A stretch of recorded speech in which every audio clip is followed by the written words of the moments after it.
गणेश उत्सव अवघ्या काही दिवसांवर येऊन ठेपला असताना पिंपरी चिंचवडमध्ये आता आपण पाहू शकतो की मूर्ती आमची किंमत तुमची या संकल्पनेनुसार या ठिकाणी आता गणपती जी विक्री जी आहे ती सुरू असलेली आपल्याला एकूणच पाहायला मिळत आहे। पर्यावरणपूरक अशा या गणपतींची मूर्ती जी आहे ती आता या ठिकाणी आपल्याला सुरेख अशा या ठिकाणी पाहायला मिळत आहे। याचं वैशिष्ट्य म्हणजे यामध्ये मिळणारा जो पैसा आहे तो एका वृद्ध आश्रमाच्या मदतीसाठी जो आहे तो देण्यात येतो। त्यासाठी आपण पाहू शकतो की अनेक ग्राहक जे आहेत ते यासाठी या मूर्तीचं जे आहे ते बुकिंग करण्यासाठी येताना आपल्याला एकूणच पाहायला मिळत आहे। पर्यावरणपूरक अशा या मूर्त्या आहेत। नक्की काय संकल्पना आहे आपण जाणून घेऊयात। या सेवा मंडळाचे कार्यकर्ते आपल्या सोबत आहेत। सर काय सांगाल, काय नक्की संकल्पना आहे आपली?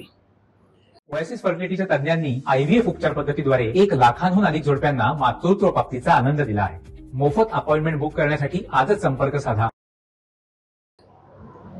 हे मंडळाचा 11वा वर्ष आहे।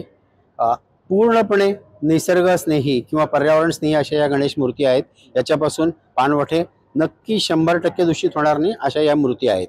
आणि या मूर्तींचं एक वैशिष्ट्य असे, याच्यावरती आम्ही किंमत लिहिलेली नाहीये। हिंदू धर्मशास्त्रातला हा आद्य देव आहे आणि त्या देवाची किंमत आपण कोण ठरवणार? त्यामुळे आम्ही गिराहिकांनाच सांगतो, भाविकांना सांगतो की तुम्हीच या मूर्तीची किंमत ठरवा आणि तुम्ही जे काही दान द्याल ते दान एका निःशुल्क वृद्धाश्रमाच्या मदतीसाठी आहे। त्या निःशुल्क वृद्धाश्रमातल्या आजी आजोबांच्या संगोपनार्थ हे सर्व दान वापरलं जाणार आहे। नक्कीच आपण पाहिलं तर या ठिकाणी बनवण्यात आलेल्या मूर्त्या ज्या आहेत त्या पर्यावरणपूरक असल्यामुळे कुठल्याही प्रकारचं प्रदूषण जे आहे ते या मूर्तीच्या विसर्जनानंतर होणार नसल्याचा या ठिकाणी मंडळाच्या सदस्यांकडून जे आहे ते सांगण्यात आलेलं आहे। रणजित जाधव, TV9 मराठी, पिंपरी चिंचवड।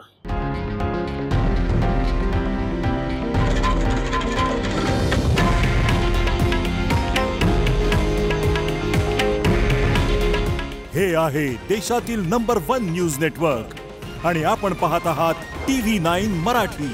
काळजी तुमची, हित महाराष्ट्राचं।